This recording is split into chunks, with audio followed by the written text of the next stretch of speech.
حضور اقدس صلی اللہ علیہ وسلم پر جب سورت نازل ہوئی تو آپ نے تبسم فرمایا تو صحابہ کرام نے پوچھا کہ رسول اللہ کوثر کیا، بلکہ آپ نے خود پوچھا صحابہ کرام سے اتدرون مل کوثر، جانتے ہو کوثر کیا چیز ہے؟ پھر خود ہی اس کی تشریح فرمائی کہ کوثر جو ہے وہ ایک نہر ہے جنت میں، اور اسی نہر سے ایک حوض نکلی ہے جس کا نام کوثر ہے، اور اس کے اوپر اتنے برتن پیالے ہوں گے پینے کے لیے جتنے آسمان کے ستارے، عدد نجوم السماء، جتنے آسمان کے ستارے ہیں اتنے اس کے اوپر برتن رکھے ہوں گے پانی پینے کے لیے۔ اور دوسری احادیث میں رسول کریم صلی اللہ علیہ وسلم نے اس کے بارے میں یہ بھی فرمایا ہے کہ اس کا پانی اتنا شفاف اور اتنا میٹھا ہوگا کہ دنیا میں آج تک کسی نے ایسا پانی نہیں پیا، اور وہ اتنی خوبصورت حوض ہوگا کہ دنیا نے آج تک اس کی کوئی نظیر نہیں دیکھی۔ وہ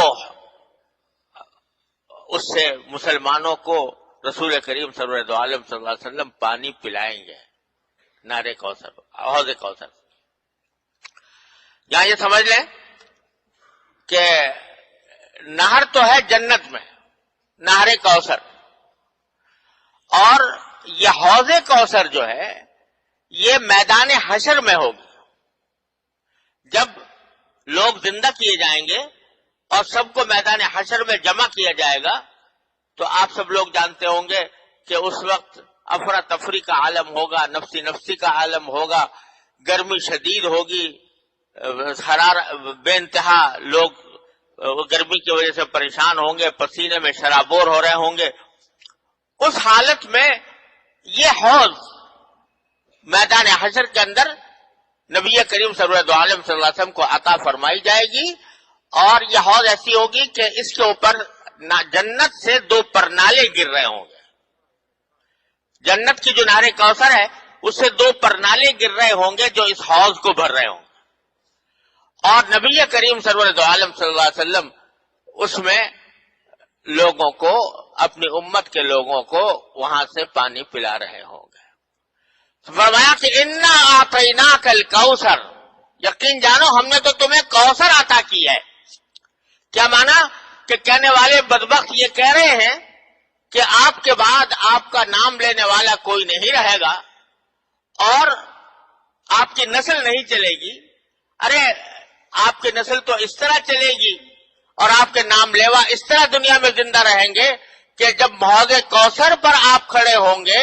تو ریلے کے ریلے آپ کے متبعین کے وہ آ رہے ہوں گے آپ سے پانی پینے کے لیے، اور آپ ان کو پانی پلا رہے ہوں گے، حوض کوثر سے پانی پلا رہے ہوں گے۔ انا اعطیناک الکوثر۔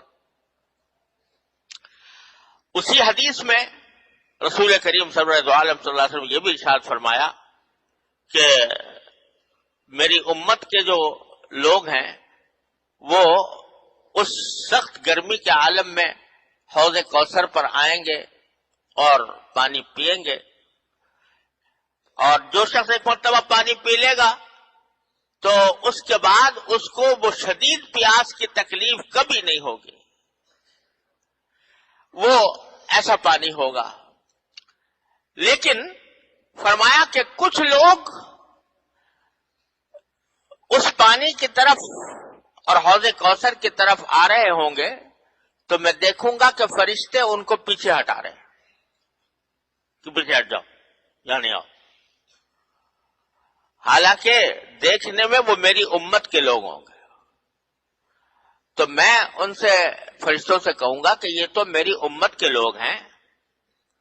پھر ان کو آپ کیوں حوض کوثر سے ہٹا رہے ہیں؟ تو اس کے جواب میں فرشتے کہیں گے کہ انک لا تدری ما احدثوا بعدک، آپ کو پتہ نہیں ہے کہ آپ کے دنیا سے چلے جانے کے بعد انہوں نے کیا کیا کام کیے تھے، انہوں نے کیا کیا کام کیے تھے، انہوں نے گویا کفر اختیار کر لیا تھا یا نفاق میں مبتلا ہو گئے تھے، لہذا اگرچہ یہ آپ کی امت کے افراد تو ہیں لیکن چونکہ یہ آپ کے بعد مرتد ہو گئے، کافر ہو گئے یا منافق رہے، اس واسطے ان کو اس حوض کوثر پر آنے سے روکا جا رہا ہے۔ اللہ تعالیٰ ہر مسلمان کو اس سے محفوظ رکھے، اللہ تعالیٰ ہر مسلمان کو وہاں پر حاضری کی توفیق عطا فرمائے۔